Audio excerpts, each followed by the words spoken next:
something your family did every year, but you now realize was to cover something up? My family had home hibernation week every February. Started when I was like 6. We'd board up the windows with black trash bags, turn off all electronics, live by candlelight, and play board games for exactly 7 days. No school, no work, no phones, absolutely no going outside or looking out windows. Not even to check mail. Mom, Eleanor, would stock up on canned foods and weird survival stuff the weeks before. Dad, Matthew, would check all the doors like 50 times a day. I thought it was fun as a little kid, like camping inside. My older sister Allison thought it was weird but went along with it. The rules were super strict. We couldn't even peek outside. If you tried, Dad would freak out. Not like angry yelling, but panicky scared. One time when I was 9, I pulled back a corner of the trash bag to see if it was snowing, and he literally tackled me away from the window. We had to be completely silent at night, whispers only. We all slept in the living room. Dad always sat in a chair facing the front door with this metal baseball bat. I asked Mom once why we did hibernation week. She said it was a special family tradition that her parents did too. But Allison said that was best because she remembered before we started doing it. Mom got real quiet after that. We did normal stuff during the day. Board games, cards, reading books. Mom homeschooled us that week with these weird workbooks she'd prepare. But they weren't like normal school stuff. It was all survival skills disguised as math problems. Like, if person A is walking 3 MEP and person B is walking 5 MEP in the opposite direction, how long until they're 16 miles apart? But with weird details about hiding and running. The weirdest part was that Dad would make us practice this game, where if he yelled red alert, we had to grab these pre-packed backpacks and crawl through this little door in the back of the hallway closet that led to a space between the walls.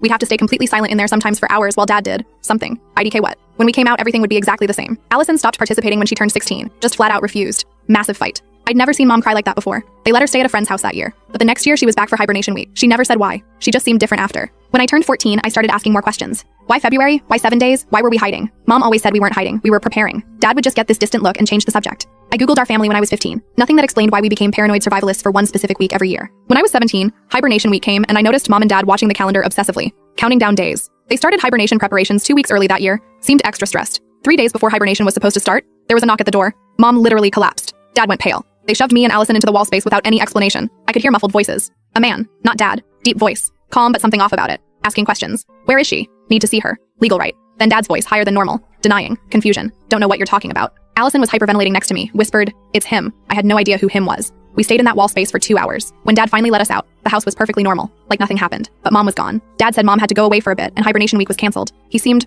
relieved somehow, like a weight was gone. Mom came back 3 weeks later. No explanation. But that was the last hibernation week we ever had. Years passed. I went to college. Barely thought about the weird tradition. Figured it was just my parents being paranoid about something. Last month my mom called me sobbing. Dad had died. At the funeral I noticed this man staring at Mom from across the cemetery. After everyone left I confronted her. Told her I deserved to know what hibernation week was really about. Why we lived in fear for 7 days every year. Why Allison was still jumpy and on anxiety meds. She told me everything. Mom had been married before Dad. To a man named Cooper. Violent. Controlling. When she tried to leave him while pregnant with Allison, he swore he'd kill her. Went to prison for assaulting her. Got out when Allison was 2, fought for custody. The court gave him supervised visitation 1 week per year. First week of February. Mom ran. Changed her name. Met Dad. Had me. They thought they were safe until Cooper's brother spotted Mom at a store when I was 6. They didn't run again because they knew he'd follow. Instead, they hid in plain sight. 1 week a year when Cooper would come looking, exercising his legal right to see his daughter. The man at the door that last hibernation week was Cooper. Dad convinced him he had the wrong house. Cooper didn't believe him but couldn't prove anything without breaking in.